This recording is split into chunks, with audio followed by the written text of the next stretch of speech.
this guy here, his name is Nestor Oswaldo Hernandez.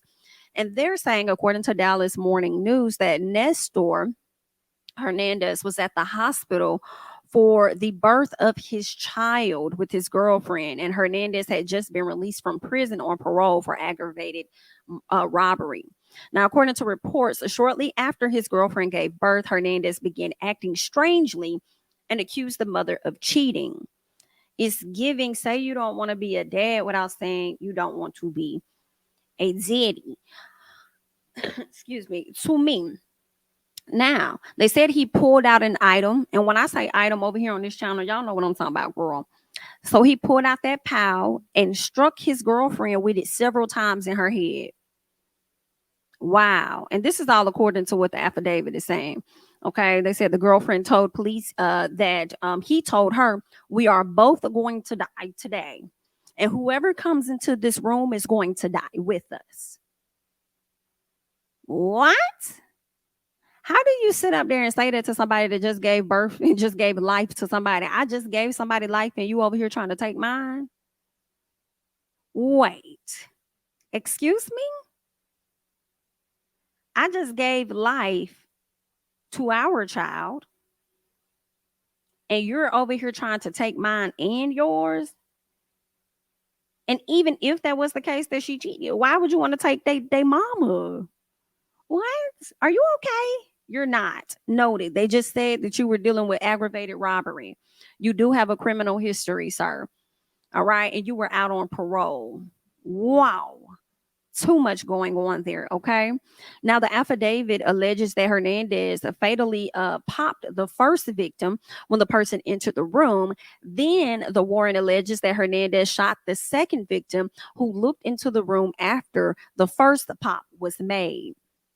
Okay, they said a Methodist Health Systems officer also heard the pop and took cover before popping Hernandez in the right leg. Now, they said all of this took place in the labor and delivery section of the hospital. What? Both victims passed away from their injuries.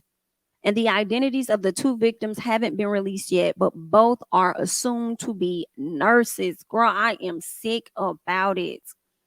They did say that he was arrested on capital murder charges, and Hernandez already had a lengthy record, even wore an ankle monitor at the time of the shooting. Okay. So I want to believe the baby was out of the room, but I do have a news video that we're going to get into. So let's see what they have to say about this. It's not long. It's pretty short. So let me go ahead and give y'all a warning. You might want to go ahead and just cut your headphones down, cut your phone down, whatever. Cut the speakers down just a little bit because I'm not sure how loud it's going to be. Okay, so let's check it out. That the suspect charged in the deadly shooting at a Dallas hospital had permission to be there. 2 hospital workers were killed, and prison officials say Nestor Hernandez was at the hospital for the birth of his partner's child. He was on parole after being convicted of aggravated assault. The identity of the victims is not known yet. Girl. So it was very short. Didn't give a whole lot of details, but I pretty much read to y'all everything that we do know at this time. So it's very unfortunate. Like, what's going on with people? I know I did see a press conference kind of where one of the officers was just feeling like these ankle monitors and ain't doing for nobody. That it's just not, it's not doing anything. Some people cut theirs off so they can go and commit a crime. Some people just commit the crime while they have it on. And at the time that he was captured, he did have the ankle monitor on. So it's crazy. And I'm just trying to, but that's also interesting. Girl, it's crazy because it's like, in my head, I'm feeling conflicted because I feel like they should crack crack down on certain things when it comes to this. Maybe not allow people to go around certain folks, even though the harm was not brought to the woman, right? But at the same time, it sucks because I do feel like there are a lot of guys that are are in prison for very, very small things, or in jail for very small things, may not have even committed a crime and waiting for, whatever decision's gonna be made. So it's like I would hate for them to make the laws and then it's gonna affect those that are likely innocent but found themselves in a bad situation. But I mean, girl, it's kind of what it is. Like it's kind of is what it is. Like y'all got to do better with that, because y'all be let. And then this is the other thing for me, y'all.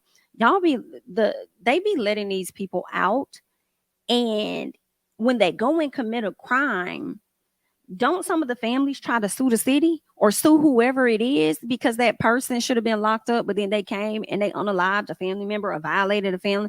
You know what I'm saying? Like, I'm sure there are a ton of lawsuits that we may not hear about. And I'm just wondering how many people actually win if that is the case. Y'all gonna have to do something. Y'all have to crack down and get something together. That's just crazy to me. I don't know. Okay, if someone wants to commit a crime, listen, you right. Listen, ma'am, girl, you is a 1000% right about that, baby. They will, where there's a will, there is a way, and they will definitely find one for sure. Somebody says that's how backwards our system is. Innocent gets convicted. The ones who need to remain get out. Our criminal system has been in the dumps. I agree, really. I agree. And it'd be crazy when I see people with all these multiple offenses and they just be getting out back to back to back. I'd be like, girl, how are these people? How are you doing that? Do you know something in a loophole in the system that we don't know that you could keep getting out? It's like, are y'all letting them out so that they can continue to pose a threat to society? Which one is it? It's not necessarily adding up. It's a problem. It's a problem. I'm glad they caught him right at the hospital. Shout out to the officers, the hospital officers. I know a lot of people just look at them like they just like some security guards or whatever like that, girl. But nah, he popped him, honey. He popped him. So he had to go ahead and you know, go back in. But somebody said releasing folk for full prisons. Um, excuse me, Donna, ain't they supposed to be doing that at the top of the year? I believe they are. I believe at the top of the year they're supposed to be releasing a lot of people. I don't know what crimes they committed, but I believe a lot of people are supposed to be. I could have sworn I saw that where a lot of these individuals are getting released early, like at the top of the year. Um, Let me see. Prisoners being released 2023. Okay. Now, what's coming up is it looks like it's going to start in Illinois or something on January 1st, 2023. Illinois' jails will turn many prisoners loose. Ooh, baby. And in Illinois' criminal justice reform law will do away with the cash bail system on January 1st, 2023, which means suspects charged with certain felonies, including second degree murder, um, aggravated battery, and arson, will be released without bail. So, how does that work for the people that's just been smoking a little bit of Mary J? How does that work for them? I mean, they just smoke a little something. Are y'all gonna release them too? Because I didn't see their name. Or were y'all wanting to highlight the serious of the few uh um on that list? Is that what y'all were doing in this article here? They're saying approximately 400 criminal defendants will be released back into your community. 400? You sure it's just 400? That's a lot of people, but still, are you sure it's just 400? Oh, child. Well, good luck.